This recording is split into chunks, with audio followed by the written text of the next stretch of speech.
mother might have said, have you ever considered all the things done and said? Stuck in now inside my head. Can't get out now, too deep within. Oh yeah. Elfin, Elfin, Elfin Madness. Elfin, Elfin, Elfin Madness.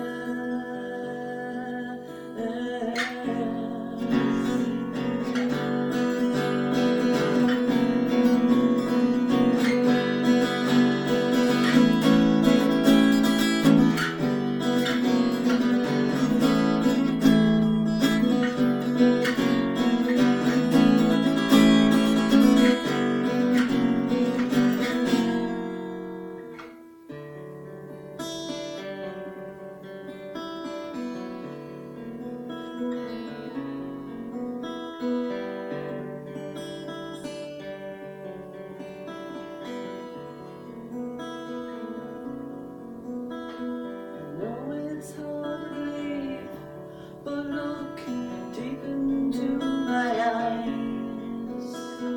Life's a wondrous mystery, you know it's no big surprise. And all this elfin madness, try not to lose your little head. 'Cause life could lead you to a very lonely, lonely ending. Now, now, Elfin, Elfin, Elfin Madness. Elfin, Elfin, Elfin Madness.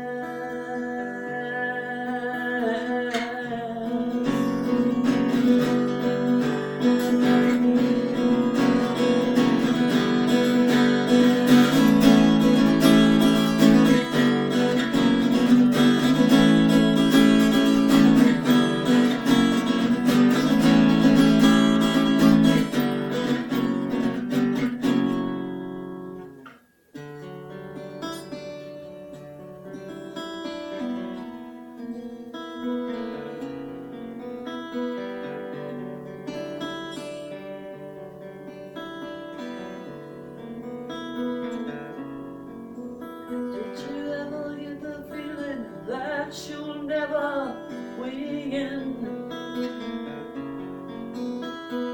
Knocked off your cloud time and time again. Oh yeah. Round and round I go so sometimes. Where I'll stop, maybe I'll never know. Oh well, who has the time? Anyhow, now. Elfin, Elfin, Elfin Madness. Elfin, Elfin, Elfin Madness.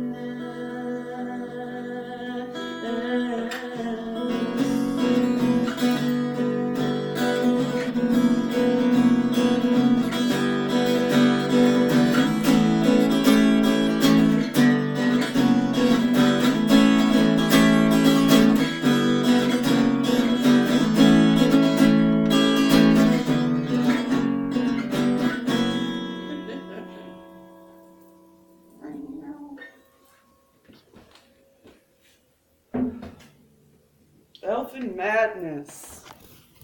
We aren't talking about the little elves outside either. We're talking about E.L.F. E.L.F. E.L.F. technologies that are driving us all crazy. This is my second take because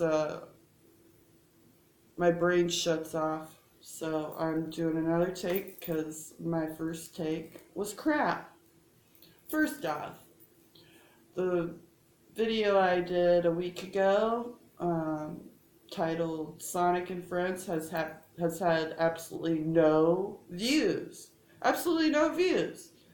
So that leads me to believe that my YouTube channel has been buried deep.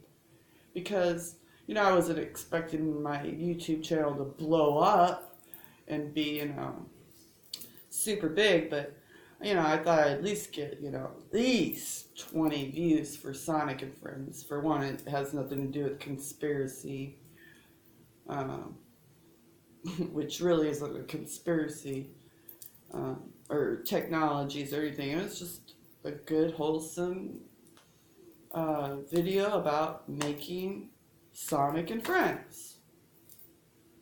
Look at my fingers from playing the guitar. It's the mouth of my serpents.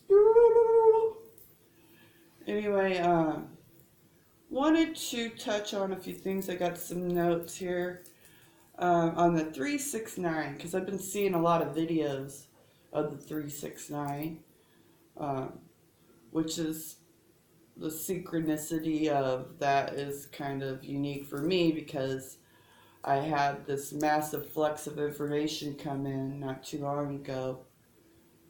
Some people call it downloads, but I'm not a machine. I'm more than ones and zeros. So I wanted to touch base on that. But in around 2009, I started drawing the symbol here. And this isn't the Star of David. It's a tetrahedron in the middle. And we got the 6 and the 9 here. And our galaxy is made up like this. I mean, it doesn't have a single arm on it. I think on both sides it's got like 3 arms. But I kept drawing the symbol, the 6 and the 9, which, and I kept on seeing 333. Every time I look at the clock or on a license plate, it was just always 333.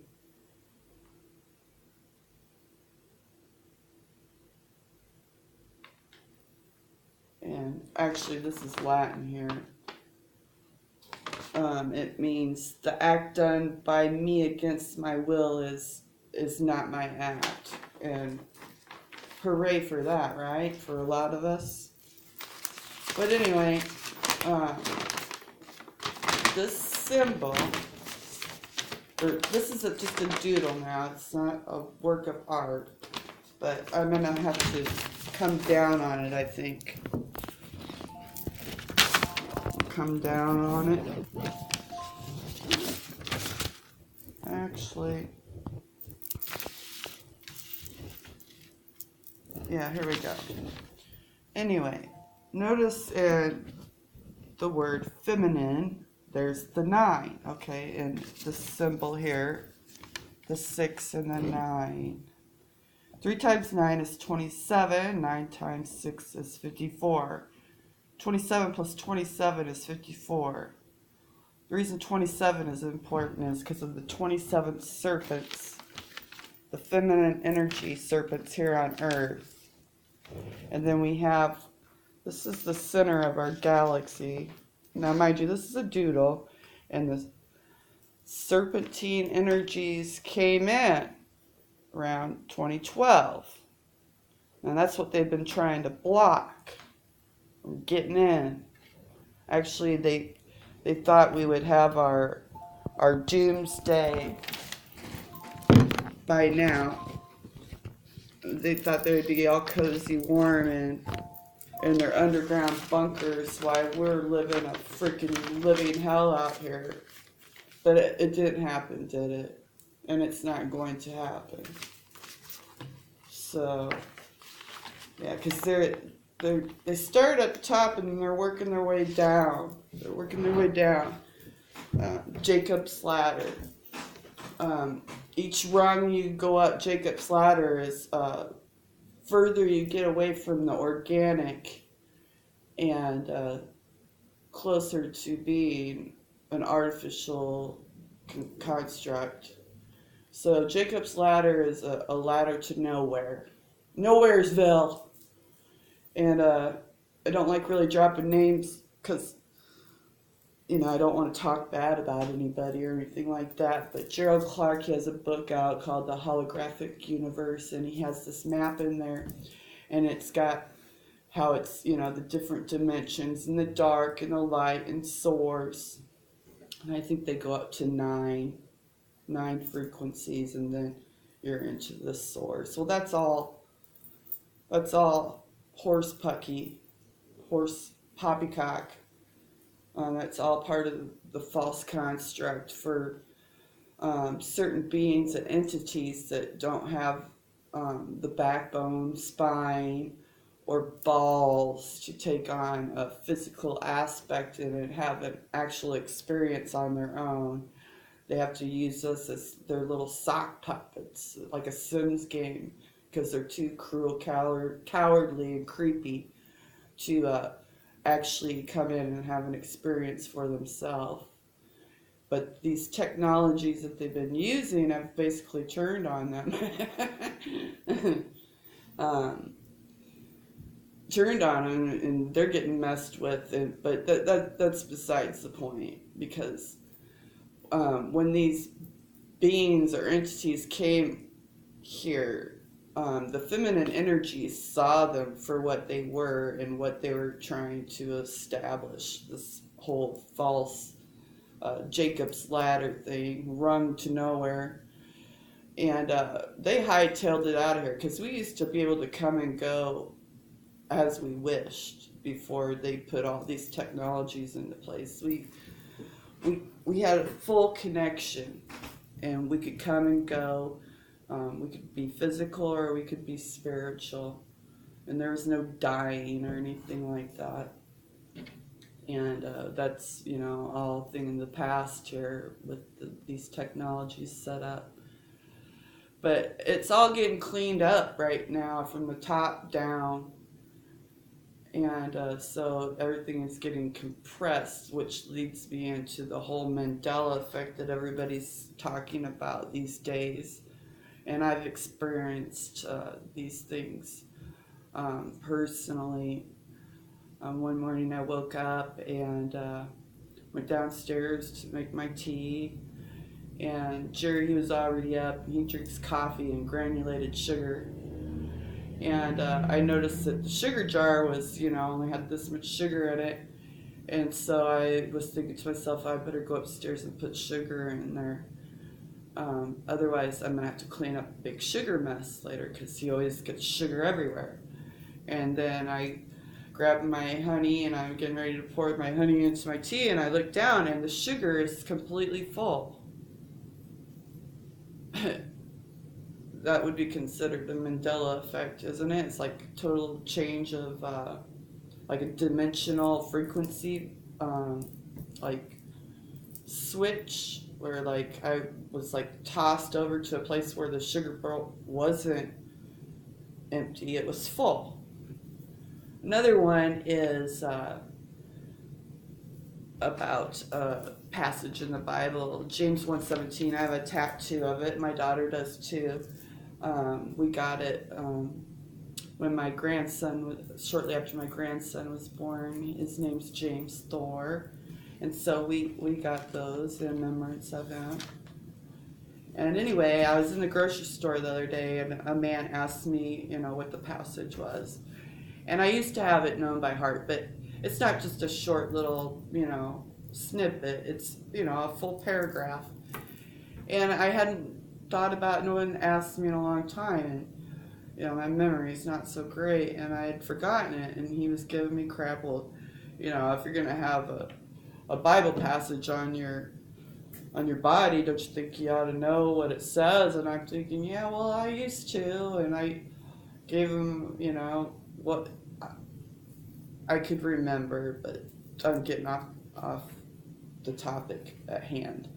But the thing is I came home and I opened up the Bible so I could read it and remember it. And the only thing that was under James was 1:17 was Father of lights. That's all it said. Father of lights. And I was just dumbfounded because I know that it said way more than that.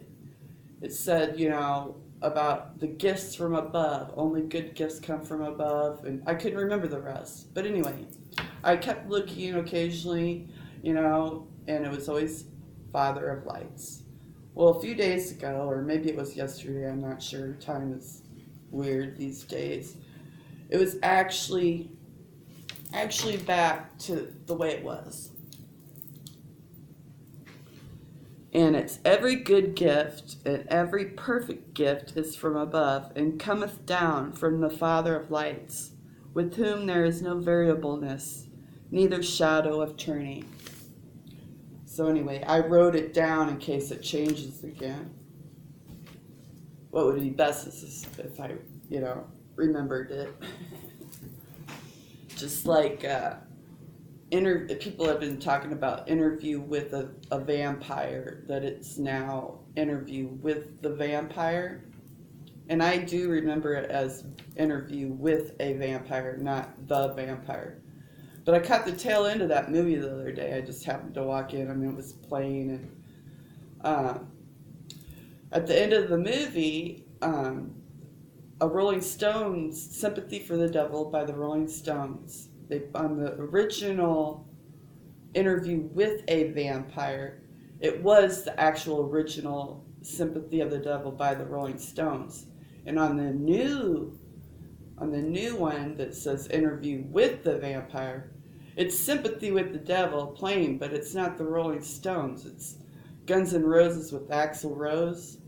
I know it's Axl Rose. He's in Guns N', yeah, Axl Rose. He's singing it in the new one. Okay, what else did I want to talk about?